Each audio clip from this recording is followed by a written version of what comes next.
আলহামদুলিল্লাহ আমাদের সবার মনের আশাকে ব্যক্ত করেছে আরেক রব্বানী তার সুরলিত কণ্ঠে ইসলামী সঙ্গীতের মাধ্যমে।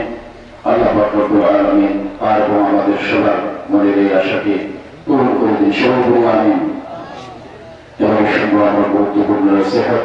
আপনাদের সামনে গুরুত্বপূর্ণ বয়ান পেশ করবেন বিশিষ্ট ইসলামিক চিন্তাবিদ, বিজ্ঞ আলেমে দ্বীন, ফকির বাজার মহিলা মাদ্রাসার স্বনামধন্য মুহাদ্দিস হযরত মাওলানা মুফতি আরিফুজ্জামান রহমানী বাহুবলী। হযরতকে সুচিন্তিত আলোচনা পরিবেশন করার জন্য আমি আলিফান ইসলামী যুব সংঘ লেখাগাঁও বিশ্বনাথের পক্ষ থেকে এবং আহলে মজলিসের পক্ষ থেকে সবির অনুরোধ জানাচ্ছি। আমরা সবাই জন্য বসি, মেহরবানি করে সবাই জন্য বসি। অনেক ভাই দেখতে পাচ্ছি আমরা নাজির বাজার এলাকা থেকে এবং বিশ্বনাথ থেকে অনেকে এসেছেন, আমরা সবাইকে মোবারকবাদ জানাচ্ছি। আর এলাকার অনেক ভাই আমরা দেখতে পাচ্ছি, অনেক ভাইকে অনেকে এখানে ছিলেন, উঠে গেছেন বিগত বক্তার পরে। আপনারা সবাই এসে বসে পড়ুন, মেহরবানি করে আপনারা বসে পড়ুন। হযরত বয়ান রাখবেন, নতুন চমৎকার বয়ান। আশা করি সবাই আপনারা কৃত হবেন হযরতের বয়ান শুনে। হযরতকে তার বয়ান শুরু করার জন্য অনুরোধ জানাচ্ছি। السلام عليكم ورحمة الله وبركاته.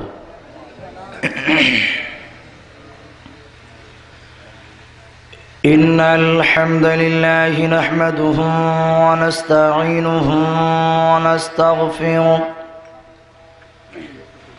ونؤمن به ونتوكل عليه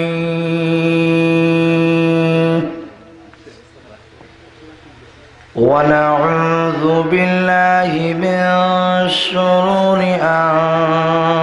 أنفسنا ومن سيئات أعمالنا من يهده الله فلا مضل له ومن يضلله فلا هادي له ونشهد أن لا إله إلا الله وحده لا شريك له ونشهد أن سيدنا وسندنا وحبيبنا وحبيب ربنا ومولانا محمدا عبده ورسوله الذي أرسل إلى الناس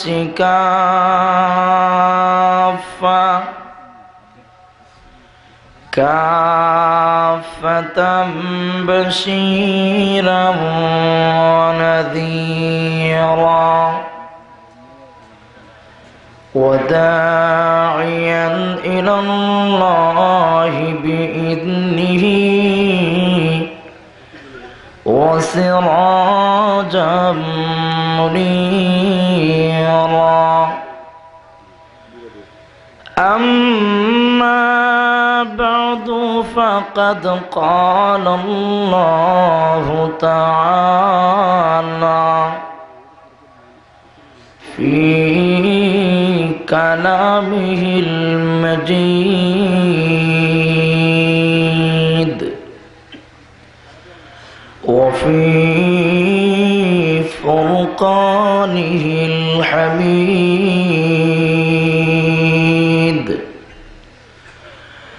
أعوذ بالله من الشيطان الرجيم. بسم الله الرحمن الرحيم. قال إني عبد الله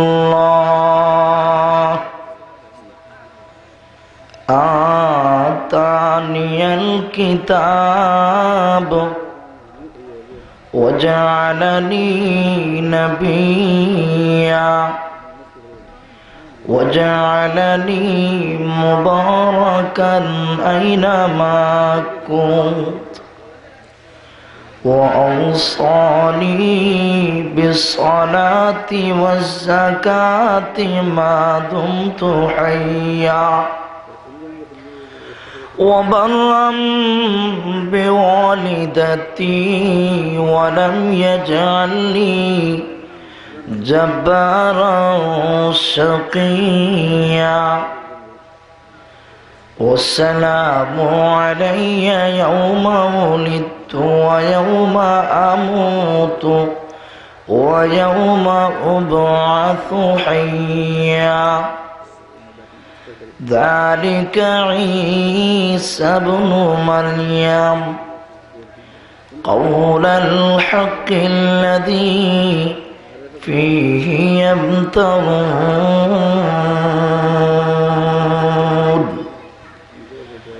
بارك الله لنا ولكم في القرآن العظيم ونفعنا وإياكم بالآيات والذكر الحكيم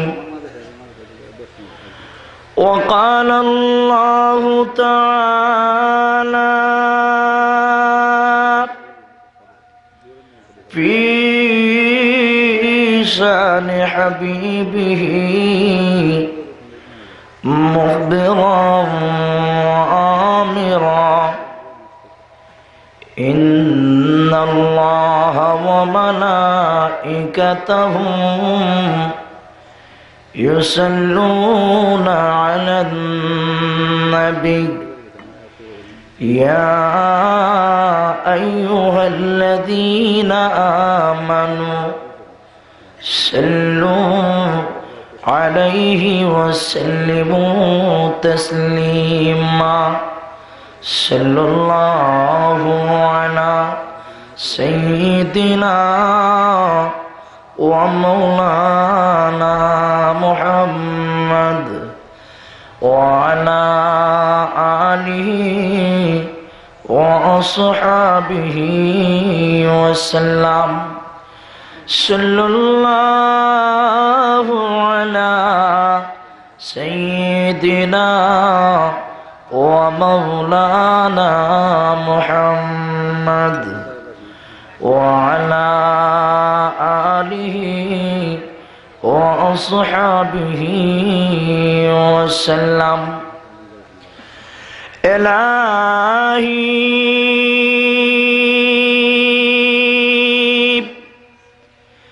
दिखा दे हमें दियारे मदीना इलाही बना दे हमें गुबारे मदीना बलगल उला بكماله كشف الدجى بجماله حسنت جميع خصاله صلوا عليه وآله نهاية قابل احترام الإخوان ইসলামী যুব সংঘ বেখারগাঁও বিশ্বনাথের উদ্যোগে আয়োজিত বার্ষিক ওয়াজ মাহফিলের শ্রদ্ধাভাজন সভাপতি দিগার হযরত উলামায়ে কেরাম, উপস্থিত সর্বস্তরের প্রাণ প্রিয় মুসলমান ভাইয়েরা, মাইকের আওয়াজ যতদূর পর্যন্ত পৌঁছে বাড়ি ঘরে অবস্থানরত পর্দার আড়ালের নেককার শ্রদ্ধেয়া সম্মানিতা মা ও বোনেরা, মহান হাকামুল হাকিমিন আল্লাহ রাব্বুল আলামিনের দরবারে লাখ কোটি শুকর আদায় করছি, যিনি অত্যন্ত মায়া এবং মেহেরবানি করে আমাদের সকলকে আজকের এই মাহফিলে শরীক হওয়ার তৌফিক দান করেছেন। এজন্য আমরা সকলেই অন্তরের অন্তঃস্থল থেকে কালিমাতুশ শুকর আদায় করি এবং জোরে সোরে বলি আলহামদুলিল্লাহ। ভাইয়েরা আমার, আমি আপনাদের সামনে পবিত্র কোরআন শরীফের সূরা মরিয়ম থেকে কয়েকটি আয়াত তেলাওয়াত করেছি। আল্লাহ রাব্বুল আলামিন তৌফিক দান করলে তেলাওয়াতকৃত আয়াতগুলিকে সামনে রেখে আপনাদের সামনে কয়েকটি কথা বলার চেষ্টা করব। মহান আল্লাহ যেন আমাকে ইখলাসের সাথে কথাগুলি বলার, আপনাদের সকলকে আমলের নিয়তে শোনার তৌফিক দান করেন। সকলে বলি আমিন। আমি আপনাদের সামনে যে আয়াতগুলি তেলাওয়াত করেছি, ওই আয়াতগুলিতে আল্লাহ রাব্বুল আলামিন আমাদের নবী মুহাম্মদ আরবি সাল্লাল্লাহু আলাইহি ওয়াসাল্লামের আগে একজন পয়গম্বর দুনিয়াতে আসছিলেন, যার নাম হযরত ঈসা আলাইহিস সালাম। নবীজি দুনিয়াতে আসার প্রায় 570 বছর আগে আল্লাহর নবী হযরত ঈসা আলাইহিস সালাম দুনিয়া থেকে বিদায় গ্রহণ করেছেন। হযরত ঈসা আলাইহিস সালাম ওনার বয়স যখন 33 বছর, মানুষের ধারে ধারে যখন দ্বীনের কথাবার্তা বলে বেড়াইতে লাগলেন, মানুষকে যখন এক আল্লাহর দিকে দাওয়াত দিলেন, এক আল্লাহর দিকে আহ্বান করলেন, কিছু মানুষ আল্লাহ নবীর ডাকে সাড়া দিয়ে কালিমা পড়ে মুসলমান হয়ে গেল। বাকি ওনার কওমের লোকেরা ওনার কথা মেনে নিতে পারল না, বরং আল্লাহ নবী হযরত ঈসা আলাইহিস সালামের বিরোধিতা শুরু করে দিল। এমনকি এক পর্যায়ে আল্লাহ নবীকে হত্যা করার জন্য ওনার ঘর ঘেরাও করল চতুর্দিক দিয়ে। আল্লাহ রাব্বুল আলামিন হযরত ঈসা আলাইহিস সালামকে হেফাজত করে আমার আল্লাহ আকাশে আসমানে গড়ের ছাদ ছিদ্র করে আসমানে উঠে নিলেন। আমাদের নবীর আগে যত নবী দুনিয়াতে আসছেন, কোন পয়গম্বরের জিম্মাদার হেফাজতের জিম্মাদার স্বয়ং আল্লাহ গ্রহণ করেন নাই। আমাদের নবীর আগে যত কিতাব আল্লাহ নাজিল করেছেন 104খানা কিতাব, 30 পারা কোরআন হেফাজতের জিম্মাদারি শুধু আল্লাহ নিয়েছেন, আর কোন কিতাবের হেফাজতের জিম্মাদারি মহান আল্লাহ গ্রহণ করেন নাই। সুবহানাল্লাহ। আল্লাহ কোরআন শরীফের হেফাজতের জিম্মাদারি নিজে গ্রহণ করে বলেন,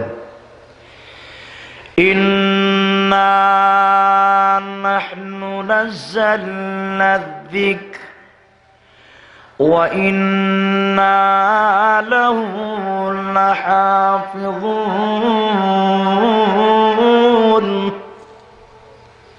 আল্লাহ বলেন, কোরআন আমি নাজিল করেছি, আমি তার হেফাজতের জিম্মাদারিও গ্রহণ করেছি। যার কারণে দেখা যায় আসমানি যত কিতাব আছে, কোন কিতাব আজও পর্যন্ত তার আসল হালতে বহাল তাকে নাই, পরিবর্তন হয়ে গিয়েছে। 30 পারা কোরআন আজও পর্যন্ত তার একটা জোর জবর নোক্তারও কেউ পরিবর্তন করতে পারে নাই, পারছেও না, পারবেও না। ঠিক না বেঠিক? আল্লাহু আকবার। এক ছাত্র উস্তাদ পরীক্ষা করে দেখতে চায় তার অন্তরে কোরআন কিরকম মজবুত আছে। উস্তাদ সাহেবে কস বড় আল্লাহওয়ালা, বড় বুজুর্গ, ছাত্ররে পরীক্ষা করার জন্য বলে, তুমি যে সূরা তাব্বাত ইয়াদাটা মুখস্থ জানো, এটা বলো তো দেখি একটু। ছাত্র পড়ে, তাব্বাত ইয়াদা আবি লাহাব। উস্তাদ বলে, হয় নাই তোমার পড়া, তুমি মুখস্থ ভুল করেছো। বলে কি হুজুর? বলে কোরআন শরীফে লেখা তিব্বাত ইয়াদা আবি লাহাব। ছাত্র বলে হুজুর, আমাকে আমার উস্তাদ তাব্বাত ইয়াদা শুদ্ধ মুখস্থ শিখাইছে, কোরআন শরীফে তাব্বাত ইয়াদাই লেখা, তিব্বাত ইয়াদা লেখা থাকবে না। যেরকম সুবহানাল্লাহ। উস্তাদ তাওয়াজ্জু দিয়া আল্লাহওয়ালা বুজুর্গ ছাত্রর চোখে ধরায় দিছে কোরআন শরীফে লেখা তিব্বাত ইয়াদা আবি লাহাব লেখা। ছাত্র জবাব দে, হুজুর আমার সিনাতে লেখা তাব্বাত ইয়াদা আসলে কোরআন শরীফ, এটা তো স্বয়ং আল্লাহ লিখছে না, সাফাখানা লেখা হয়েছে, সাফাখানায় ভুল হয়েছে। লৌহে মাহফুজে যে কোরআন আছে ওই কোরআনের টিকেই তাব্বাত ইয়াদা আবি লাহাব লেখা। জুড়ে কন্যা সুবহানাল্লাহ। ভাইয়েরা আমার, উস্তাদ এবার ছাত্রের সামনে উন্মুক্ত করে দিলেন লৌহে মাহফুজ, অন্তরের চক্ষু কইলা দিলেন। এমনি ওই জায়গায় লেখা দেখে তিব্বাত ইয়াদা আবি লাহাব। এই মিয়া লৌহে মাহফুজে লেখা তো তিব্বাত ইয়াদা। ছাত্র জবাব দেয়, হুজুর লৌহে মাহফুজও তো আল্লাহ স্বয়ং নিজে লেখা নাই, ফেরেশতারা লিখছে, হেরা ভুল করতে পারে। আরো জোরে কন্যা সুবহানাল্লাহ। ভাইয়েরা আমার, এমনি উস্তাদ ডাক দি বলে, ছাত্র রে, তোমার সিনায় যেরকম তাব্বাত ইয়াদা আছে, কোরআন শরীফে তাব্বাত ইয়াদা লেখা আছে, লৌহে মাহফুজে আল্লাহ লেখা ওই জায়গায় তাব্বাত ইয়াদা লেখা আছে।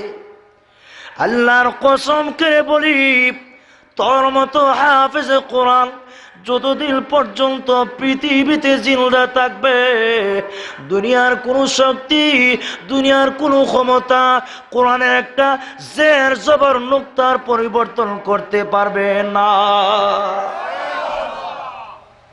তোর মতো হাফেজ কোরআন জিন্দা থাকলে কেউ কোরআনের পরিবর্তন করতে পারবে। ঠিক তেমনি ভাবে আমার আল্লাহ বিশ্ব নবীকে হেফাজতের জিম্মাদারি আল্লাহ নিয়েছেন। নবী পাহারাদারের আর দরকার নাই, আমি আল্লাহ স্বয়ং আপনার জিম্মাদার হয়ে গেলাম। আর যেরকম সুবহানাল্লাহ। নবীজি নিজেই বলেন আমার সম্মান মর্যাদা কি পরিমাণ।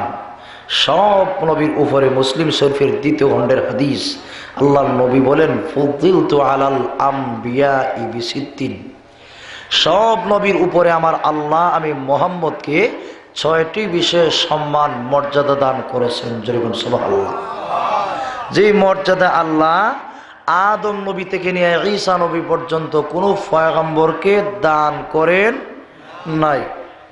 1 নম্বর আল্লাহর নবী বলেন উতিতু জাওয়ামি আল কালিম, জাওয়ামি কালিম আল্লাহ আমাকে দান করেছেন। জাওয়ামি কালিম মানে আল্লাহর নবীকে আল্লাহ এমন একটা ভাষা দিয়েছেন যেই ভাষার শব্দ কিন্তু অত্যন্ত সংক্ষিপ্ত, তার অর্থ মজমুন ভাবার্থ বড় লম্বা। যেরকম সুবহানাল্লাহ।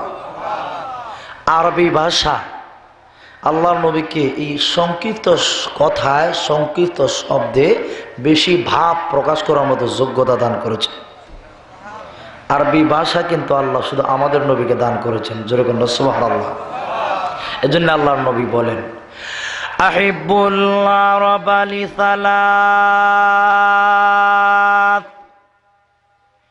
ও আমার উম্মতেরা, 3টা কারণে তোমরা রবকে ভালোবাসো। 1 নম্বর কারণ লিআন্নী আরাবিয়্যুন, আমার আল্লাহ আমাকে আরব নগরীতে প্রেরণ করেছেন। আমি মুহাম্মদ আরবি। 2 নম্বর কারণ হইল ওয়াল কুরআনু আরবিয়ুন, কোরআনের ভাষা হইল আরবি, এজন্য তোমরা আরবকে ভালোবাসো। নাম্বার 3 ওয়ালিসানু আহলিল জান্নাতি আরবিয়ুন, জান্নাতে যাওয়ার পরে জান্নাতীদের ভাষা হবে আরবি। 3টা কারণ, আমি নবী আরবি, কোরআনের ভাষা আরবি, জান্নাতে যাওয়ার পরে ভাষাটাও হবে আরবি, এই কারণে তোমরা আরবকে ভালোবাসো। 2 নম্বর বিষয়ে আল্লাহ নবীর যে পজিশন দান করেছেন, নবীজি বলেন ওয়ানুসিরতু বির-রুব মাসিরাতা শাহরিন, জোরে বলুন সুবহানাল্লাহ। আমার পানের ভাইয়ারা, আমাদের নবী মুহাম্মদুর রাসূলুল্লাহ সাল্লাল্লাহু আলাইহি ওয়াসাল্লামকে দুনিয়ার কোন মানুষ হত্যা করবে দূরের কথা, নবীজি বলেন চতুর্দিক দিয়া স্কয়ার 1 মাসের দূরত্ব পর্যন্ত আমি নবীর নাম শুনলে গায়ে কম্পন শুরু হয়ে যেত। নবীর নাম শুনলেই অটোমেটিক শরীরে কম্পন শুরু হয়ে যেত। যত বড় সুপার পাওয়ারের মালিক থাকুক না কেন, অটোমেটিক মহান আল্লাহ গায়ের মধ্যে তার নবীজির ভয় এবং রূপ ঢুকাইয়া দিতেন। এরকম সম্মান মর্যাদা আল্লাহ আদম আলাইহিস সালাম থেকে নিয়ে ঈসা নবী পর্যন্ত কোনো নবীকে আল্লাহ দান করেন নাই। যেরকম সুবহানাল্লাহ। 3 নম্বর বিষয়ে নবীর আল্লাহ যে মর্যাদা দান করেছেন, রাসূল বলেন وَأُحِلَّتْ لِيَ الْغَنَائِمُ, আল্লাহর নবী বলেন মালে গনিমত, কাফিরদের সাথে লড়াই করে যে মাল অর্জন হয়, জানোয়ারের গোশত খোলা একটা মাঠে রাইখা দিত, যদি আল্লাহর পক্ষ থেকে কোরবানি কবুল হইতো, আসমান থেকে আগুন আইসা জ্বালায়া পোড়া করে দিয়েছেন নবী। আপনার জন্য, আপনার উসিলায়, আপনার খাতিরে, আপনার উম্মতের জন্য, আপনি সহ সকলের জন্য মালে গনিমত এবং কোরবানির গোশত হালাল করে দিলাম। এটা আমাদের নবীর সম্মান মর্যাদা। 4 নম্বর বিষয় আল্লাহ যে সম্মান দিয়েছেন, রাসূল বলেন আল্লাহ নবী বলেন আদম আলাইহিস সালাম থেকে না ঈসা নবী পর্যন্ত সকল নবীর জন্য নামাজ পড়ার নির্দিষ্ট একটা জায়গা ছিল, নির্দিষ্ট জায়গা নামাজ পড়তে হইতো, ওই জায়গা ছাড়া অন্য কোথাও নামাজ পড়া যায় ছিল না। সুবহানাল্লাহ। আল্লাহর নবী বলেন আমার জন্য রুয়ে জমিনকে, সারা পৃথিবীকে মহান আল্লাহ নামাজের মুসল্লা বানায় দিয়েছে। আল্লাহর দরবার ওই নামাজ গ্রহণযোগ্য হয়ে যাবে। এটা নবীজির উসিলা। কিন্তু এরকম সম্মান মর্যাদা আর কোন পয়গম্বরকে আল্লাহ দান করে আমার মাধ্যমে মহান আল্লাহ নবুয়তের দরজায় তালা মেরে দিয়েছেন। আর যেরকম সুবহানাল্লাহ। রাসূল বলেন আনা খাতামুন নবিয়্যিন লা নাবিয়্যা বাদি, আমি সর্বশেষ নবী, আমার পরে আর কোনো নবী নাই। হযরত ঈসা আলাইহিস সালাম শেষ জমানায় আসবেন, শেষ জমানায় আসবেন।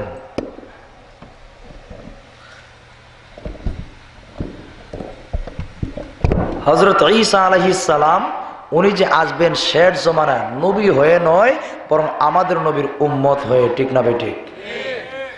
ভাইয়ারা আমার, হযরত ঈসা আলাইহিস সালাম বয়স যখন 33 বছর, বেঈমান কাফেররা ঘর ঘেরাও করেছে। আমার আল্লাহ নবীকে হেফাজত করার জন্য ঘরের ছাদ ছিদ্র করে জিবরাইলের মাধ্যমে মহান আল্লাহ ঈসা আলাইহিস সালামকে আসমানে উঠে নিয়ে গেছেন। শেষ জমানায় তিনি আবার দুনিয়াতে আসবেন। তিনি আফসোস করেছিলেন নবী না হয়ে যদি শেষ জমানা পয়গম্বর মুহাম্মদ আরবির উম্মত হতে পারতাম, কতই না ভালো ছিল। আরো যেরকম সুবহানাল্লাহ। আল্লাহ রাব্বুল আলামিন ওনার দরখাস্ত মঞ্জুর করেছেন।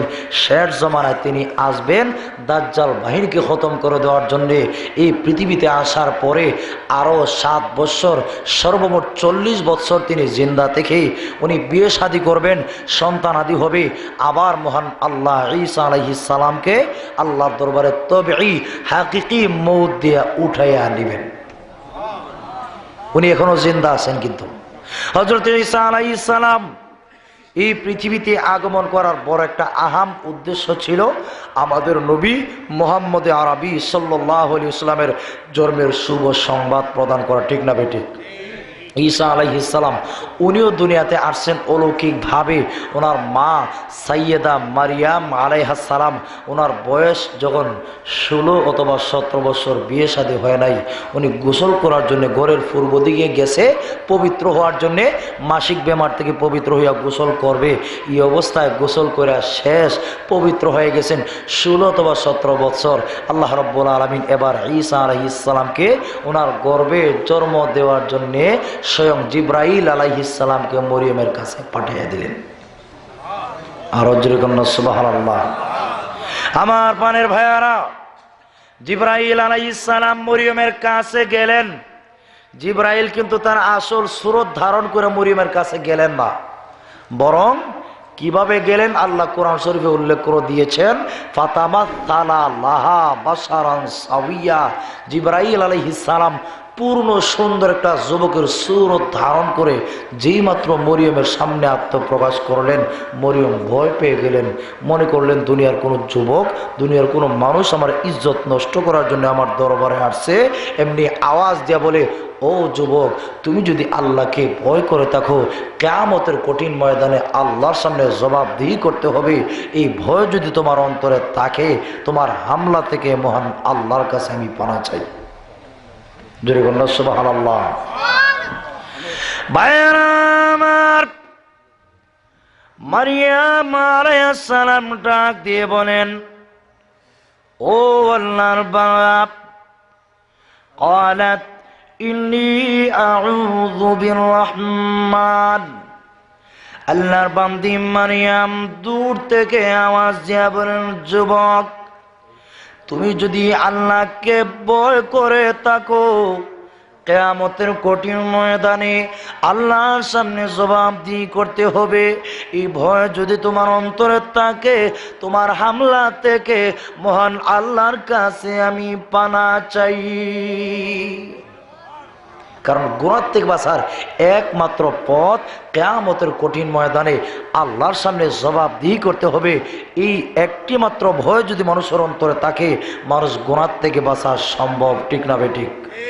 আর হযরত বলেন, ঠিক না বেঠিক? হযরত ইউসুফ আলাইহিস সালামকে জুলাইখা আন্দর মহলে নিয়া 7টা গেট বন্ধ করে ইউসুফ আলাইহিস সালামকে ডাক দিয়ে বলে, ইউসুফ, হাই তালাক। যেরকম নাউজুবিল্লাহ।